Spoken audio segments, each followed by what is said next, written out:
Onegashimasu! Bentornati in questo nuovo episodio. Ve l'avevo promesso, sono qui per parlare ancora una volta di come allenarsi in altri dojo, come allenarsi quando siamo in viaggio, quando siete in vacanza o se partite apposta per fare un viaggio dedicato alle arti marziali, ma anche se comunque siete appunto in vacanza e volete fare questa esperienza, sono qui per darvi tantissimi consigli che sono sicuro vi serviranno. Sono da poco tornato dalla Thailandia, dove non ho perso l'occasione di allenarmi con un maestro di Muay Thai.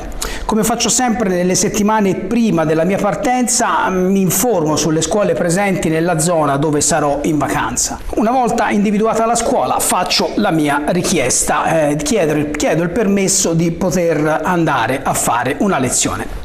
A volte non mi rispondono, a volte mi viene dato l'ok, ma questa volta nel mio viaggio in Thailandia ho ricevuto una risposta immediata e un invito da parte del maestro per partecipare a una lezione. Bene, come dovete fare se siete in vacanza all'estero, ma non solo all'estero, se siete comunque in vacanza, in viaggio e volete comunque ritagliarvi qualche ora da dedicare al vostro allenamento? Vi dico come dovete fare dopo la sigla.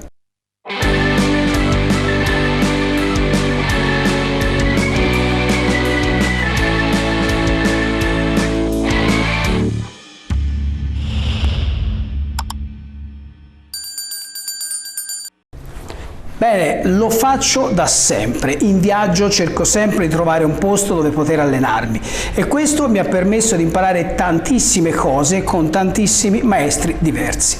Parliamo di questo oggi, ma quanto può essere utile allenarsi in altri dojo lontani da casa? Per quanto mi riguarda, essere in vacanza interrompe comunque un po' il mio programma di allenamento e quindi ogni volta che mi trovo fuori in vacanza con un po' di pianificazione e ricerca sono sempre stato in grado di trovare un posto dove andare ad allenarmi. Visitare un nuovo dojo infatti per alcune persone può essere un'idea non molto incoraggiante, per molti è un qualcosa da non fare assolutamente e devo dire che in un certo senso capisco queste persone, ma sì, infatti spesso non sei sicuro di cosa aspettarti e potresti essere molto in ansia per il tipo di accoglienza che potresti ricevere, che non sempre magari è quello che ti aspetti, ma per le mie esperienze fatte fino ad ora posso dirvi che in realtà mi è sempre stato molto utile ed è qualcosa che consiglio di fare ogni volta che ne avrete la possibilità.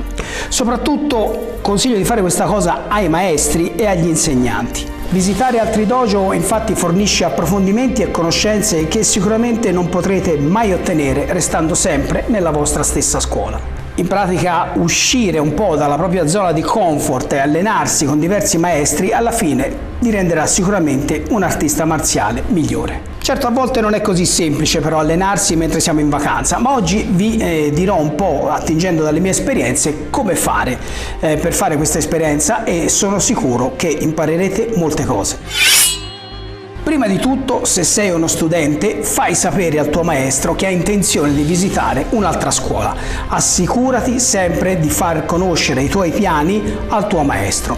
È una forma di cortesia, ma non solo. Tante scuole o federazioni diverse possono avere regole molto precise e molte volte avrai bisogno forse anche di una lettera introduttiva del tuo maestro, 2 righe che parli un po' della scuola, di chi è appunto il tuo insegnante e del desiderio che hai di poter partecipare a una di queste lezioni. Inoltre il tuo insegnante potrebbe avere anche dei suggerimenti o consigli su quale scuole visitare e magari a quale evitare, oppure stai per andare in una scuola dove il tuo stesso insegnante è già stato e quindi potrebbe darti tantissime informazioni veramente utili. Seconda cosa che devi fare è informare sempre la scuola in cui desideri andare prima della tua visita.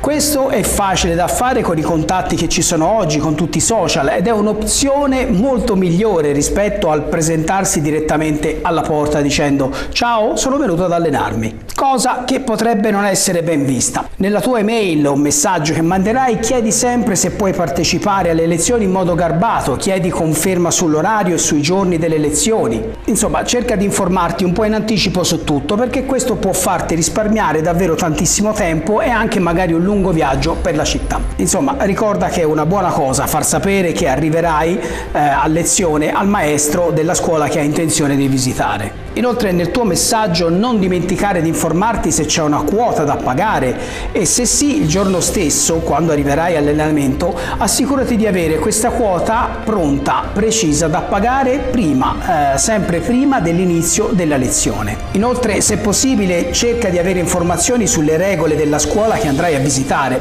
Queste informazioni spesso sono pubblicate direttamente sui siti web di queste scuole. Certo che a livello marziale le regole sono un po' universali, ma naturalmente le regole in ogni dojo tendono ad essere un po' diverse a volte, anche se molto simili. Potresti scoprire che ogni luogo ha piccole variazioni di regole, quindi vale la pena dedicare qualche minuto a leggere il sito e a controllare se c'è scritto qualcosa che ti può tornare utile. Fai questa cosa perché devi evitare assolutamente di ritrovarti in situazioni imbarazzanti e inappropriate durante la sessione di allenamento. Alcune scuole sono un po' più attente alle regole di altre e come visitatore è importante sapere se certe tradizioni o certe regole devono essere osservate. Veniamo ora alla pratica. Allora, prestate attenzione a questo punto preciso. Se avete la possibilità di allenarvi, è molto importante farlo in modo controllato. Questo può variare a seconda del tipo di karate o a seconda del tipo di arti marziali, ma in generale dovresti stare molto attento quando fai le sessioni di allenamento. E soprattutto devi stare molto attento se ci saranno esercizi di sparring.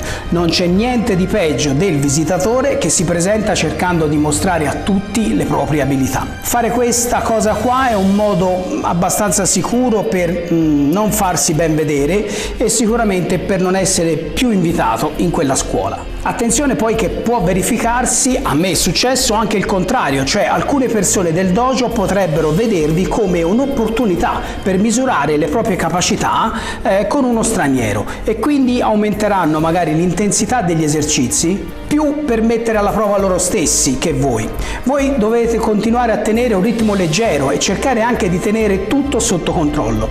Devi fare questo, dovete fare questo, anche se stanno avendo la meglio su di voi. E questo ci porta alla parola umiltà. E questa è probabilmente la parte più importante. Intanto cercate di arrivare al dojo che vi ospiterà con una mentalità di apprendimento. Ricordate che siete lì per imparare, ricordate che siete voi che vi siete proposti per andare a fare una lezione per imparare. Quindi dovete rispettare gli istruttori, i maestri e tutti i vostri nuovi compagni di allenamento. Inoltre dovete tenere sempre bene a mente questo messaggio. Anche se non siete d'accordo con una tecnica, oppure non vi piace una spiegazione, oppure l'esercizio che state facendo, insomma, se c'è qualsiasi cosa che ritenete sbagliato, dovete sempre ricordare a voi stessi che siete voi il visitatore esterno e quindi siete solo voi che vi dovete adattare. L'umiltà è un pilastro fondamentale in molte arti marziali e dovete ricordarlo sempre. Questo vi permetterà di vedere diversi modi di insegnare e diversi lati delle arti marziali che potresti non aver mai sperimentato prima.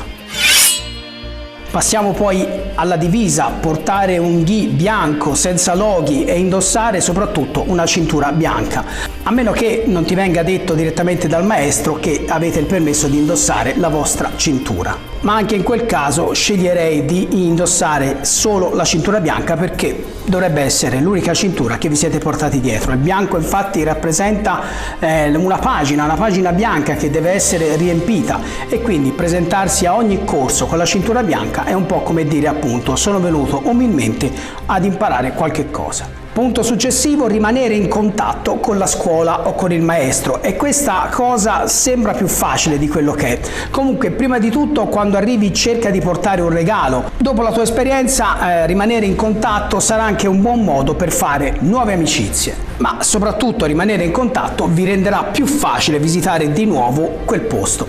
Conoscere le persone del dojo è anche un ottimo modo per scoprire di più sul luogo che stai visitando e sicuramente le nuove persone che avete conosciuto in dojo vi daranno tantissimi consigli utili su dove mangiare, su cosa visitare, vi daranno consigli su dove andare, insomma vi daranno anche un prezioso aiuto per la vacanza. Se seguirete questi suggerimenti avrete presto tantissimi amici marziali nel mondo e non rimarrete mai senza un buon dojo dove allenarvi, ovunque sarete. Bene ragazzi, il video finisce qui, sono molto curioso, fatemi sapere nei commenti le vostre esperienze, se vi siete mai allenati al di fuori del vostro dojo e soprattutto come sono andate, fatemelo sapere qua sotto nei commenti. Noi ci vediamo al prossimo episodio. Domo arigato!